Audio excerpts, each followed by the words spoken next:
राधे राधे। हरे कृष्ण।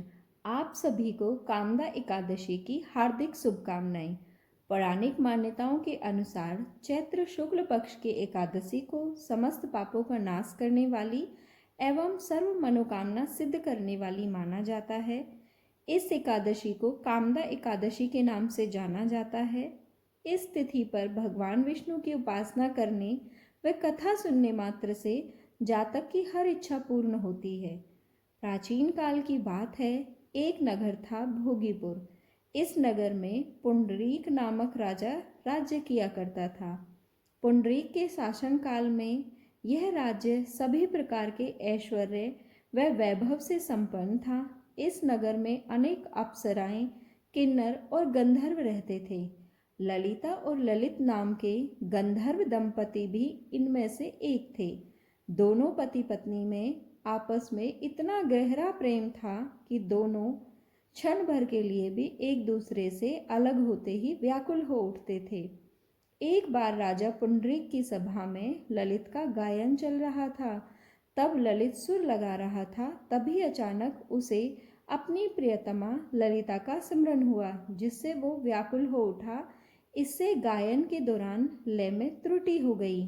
तभी करकट नाम के नाग ने ललित की मनोदशा भांप ली और राजा पुंडरीक को गायन में त्रुटि होने का कारण बताया।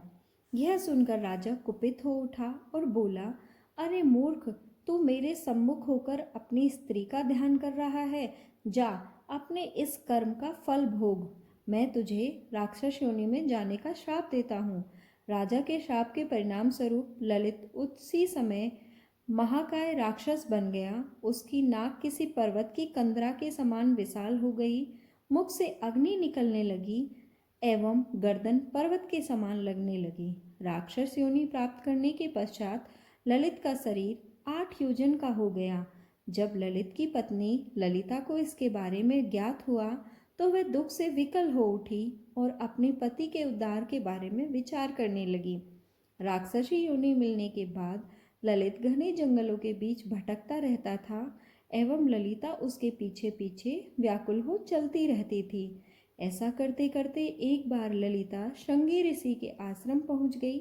वहां पहुंचकर उसने मुनिवर को अपने पति को मिले श्राप के बारे में सब कुछ विस्तार से बताया और उनसे इस राक्षस योनि से मुक्ति पाने का उपाय सुझाने का आग्रह करने लगी। श्रृंगी ऋषि बोले, हे गंधर्व कन्या, कुछ ही समय में चैत्र शुक्ल एकादशी आने वाली है, जिसका नाम कामदा एकादशी है। इस पावन एकादशी का व्रत करने से मनुष्य की सभी मनोकामनाएं पूर्ण होती हैं। यदि तू अपने पति को राक्षस योनि से मुक्ति दिलाना चाहती है तो मेरा कथन ध्यानपूर्वक सुन। तू सच्ची आस्था और विधि विधान से कामदा एकादशी का व्रत कर और उसका संपूर्ण फल अपने पति को दे। इससे राजा के श्राप का प्रभाव नष्ट हो जाएगा और तेरा पति असुर योनि से मुक्त हो जाएगा।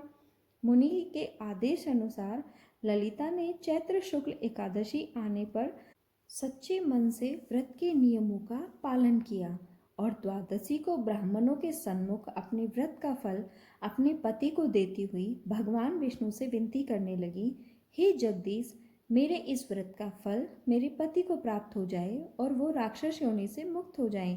कामदा एकादशी का पुण्य पति को देते ही ललित राक्षस योनि से मुक्त होकर पुनः एक सुंदर गंधर्व बन गया और दोनों विमान में बैठकर स्वर्ग को चले गई।